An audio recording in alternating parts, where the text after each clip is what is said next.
I did not even know that you're supposed to shoot raw. I did not know how you're supposed to take a wedding videography. I knew nothing about the exposure triangle. I did not know about composition, lighting. I knew nothing.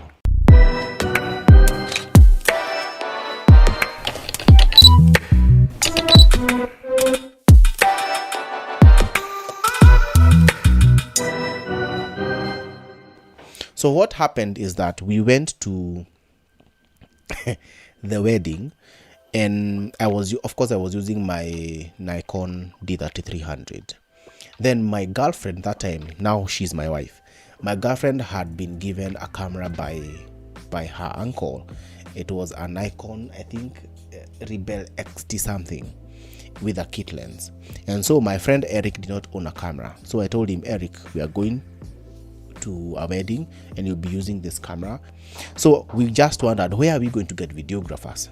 So I went to a friend of mine and I told him, by the way, I have a wedding and I would like you to help me with video. And he told me, no problem, I will charge you 8,000 shillings.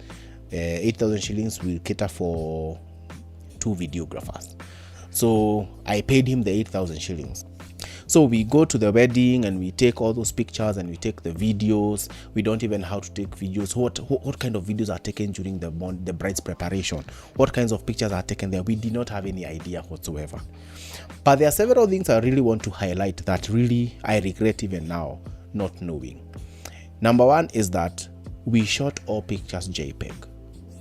And what happens with that is that when you shoot things JPEG and you want to manipulate pictures, or the client wants something removed on the picture, you are not able to do that because JPEG is compressed form of data. So when you try go and do a lot of editing in Photoshop or Lightroom, the picture falls off. It becomes so muddy and chaotic. It becomes bad. Second thing we did is that we did not know how video is taken during a wedding. So we left all that to the discretion of the videographers we had hired. And what happened, these people really did a very bad job because they did not even take sounds on the camera.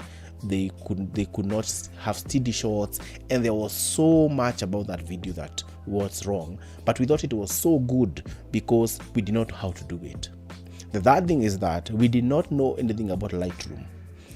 Lightroom is a software used for batch editing. If you go to a wedding and you take 1,200 images, you need to have a system where you do culling and where you can do batch editing so that you can be able to produce, even if the client wants 500 images, it's easier to edit in batch edits in Lightroom. So we took almost 1,000 images. We thought that the client wants all the 1,000 images. So we edited all 1,000 images one by one in Photoshop. So I want my producer is really laughing at me because he's just thinking, how can you edit one picture one by one in Photoshop? And they are JPEGs and you're editing in Photoshop one by one. It took us almost 2 months to edit all those pictures. And of course, you can tell if we don't know about Lightroom, even Photoshop, we are not really good in editing. So the only thing we are doing is that when you open the image in Photoshop, we are just going to the camera raw and we are just adjusting the hues, saturation, the exposure, the shadows. We think that the best look is the warm look for a wedding, so our temperature is all to the right. And what happened is that by the time we were finishing, the client was so angry that we have saved with the images too much. Then when we bring the video, we just edited the video, put good music. At least the editing of the video and the flow of the wedding was good. But then there are some things that the client really wanted on the video that were not in the video. So what we did is that when we finished editing the video, and my friend Eric Morimi is the one who was editing the video, and so when he finished and he brought it to me and I watched and we did some corrections and we said, this is so nice. Remember, Eric Morimi is my roommate and we are editing this video in our house. So when he finished, he said, okay, let's send it to the client. So what we did is that we put it in a CD. That time it was CDs, and we send it to the client.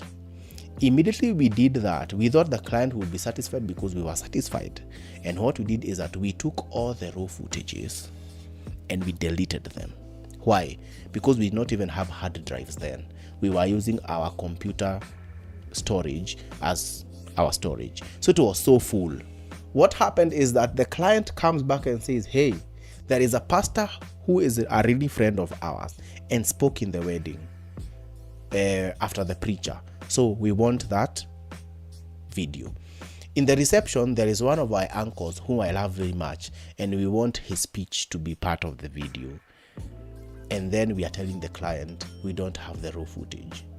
We are supposed to replace some shots with some other shots. We don't have the footage to do that. So the only correction we would do is the things that the bride and groom said we remove, because we would just cut and join together. So at the end of the day, we realized, oh my God, kumbe you're not supposed to delete the raw footages. Why? Because you have not yet finished the client. You may need to replace. Also, you may need to re-edit the video because you have a different creative idea, or maybe you want to do a trailer video for that. Imagine we did not even know how to do a trailer or a highlight video. So at the end of the day, it was just a mess. We have shot in JPEGs. We are editing in Photoshop. We took almost 2 months to edit pictures. What about video? The other thing is that we had promised deliverables, photo books and boards. We have never printed any photo book or board whatsoever. So when I was quoting for the client, I quoted a photo book. In the quote it was a photo book, and I put a photo book at 5,000 shillings, and that photo book would have 300 pictures. So let's do this mathematics. If you know a difference between a photo book and an album, a photo book is very expensive, and a photo book has a minimum of 20 pages. You can have of 10, but of 20 pages. If you take a 12 by 16 photo book, it harbors around 180 images. If you take a 12 by 12 photo book, 20 pages, it has around 150 or 140 images. With this client, I have overpromised that I will give you a photo book that is, I think it was 100 pages with 300 images. So that photo book would cost us more than 30,000 shillings to make. And yet I have put it there 5,000 shillings. I don't blame the client. I don't blame the bride or the groom. I blame myself. Why? In all those scenarios, from the time we are taking the pictures to the time we are coming finding the deliverables, it was an expression of lack of knowledge. It was an expression of ignorance, that we did not know what we are doing. We had no idea how a wedding is done, how a flow of a wedding is.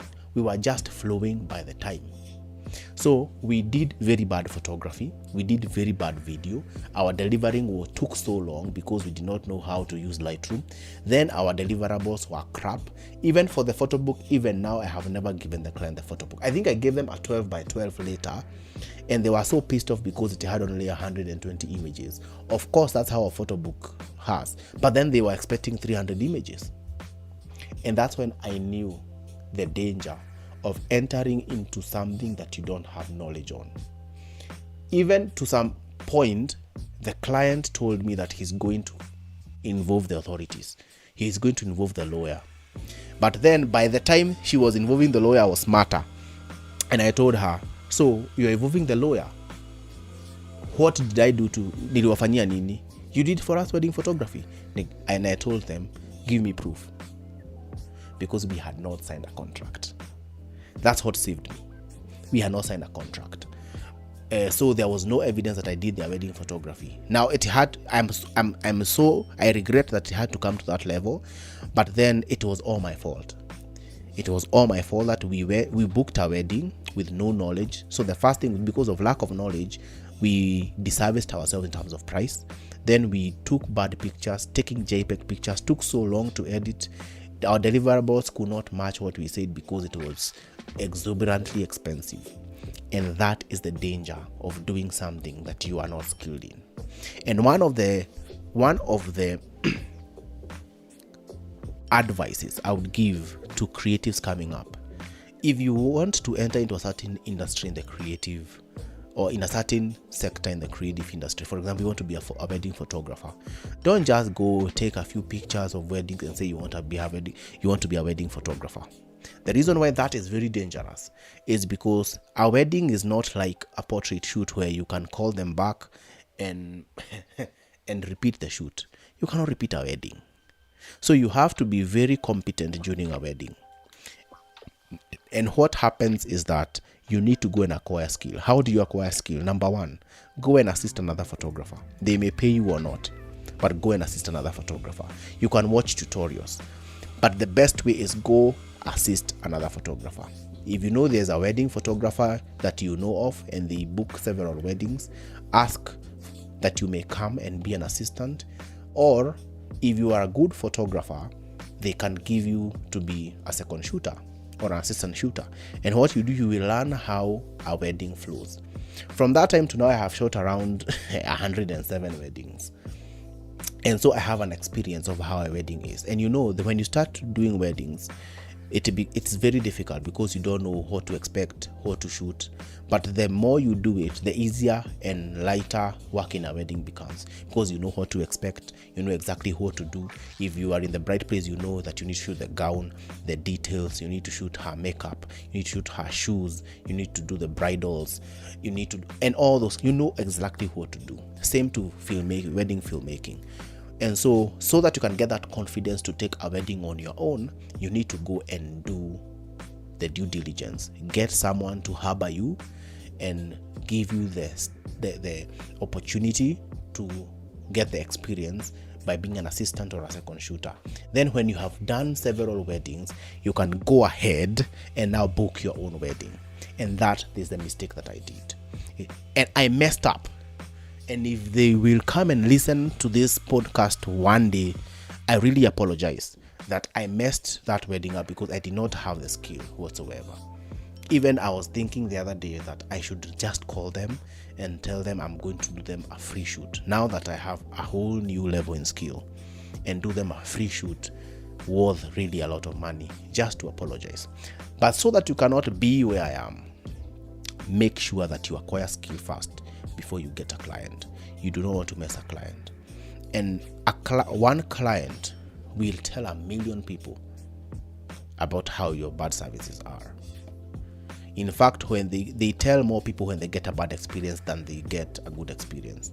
They tell 1,000 people when they get a bad experience, and when they get a good experience, they tell one.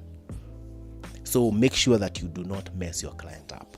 Make sure that you are skilled enough to tackle the work, so that you cannot, and it's not about wedding photography, even if it's commercial work, a product shoot, even if it's portrait or a maternity shoot, if you don't know how to do it, you'd rather hire another photographer to come and you pay them as your employee than doing it yourself and you're not skilled. So go and acquire skill. That is the second lesson in our series. Hope you have learned. Make sure you acquire skill. In fact, if you want an opportunity to come and shoot a wedding, just call us. We give you an opportunity to come and be part of our wedding gig and see how we do this work, so that you cannot be in a place that I was in with no skill, with a lot of ignorance. So thank you for listening to us. Go and acquire that skill, because you need to satisfy your clients. You need to give the best of the best, because you are as good as your last job. On the client's eye, you are as good as your last job. So make sure that you go acquire your skill. Make sure that you subscribe to this podcast. If there's someone whom you think they have to hear this, share this podcast with them. It's for free. Share with them this podcast so that they can listen and understand and know what it means to run a photography and creative business. So I want to introduce my next podcast. Our next podcast will be getting all the information. You need to be a gatherer of information. That's our next podcast. Be a gatherer of information so that you cannot be shocked. Some things the client come up with, just like that. So make sure that you listen to that podcast, like, share, subscribe. And until next time, all I will tell you is continue learning, practicing, and creating. That's what will make you a better creative. And until next time, peace.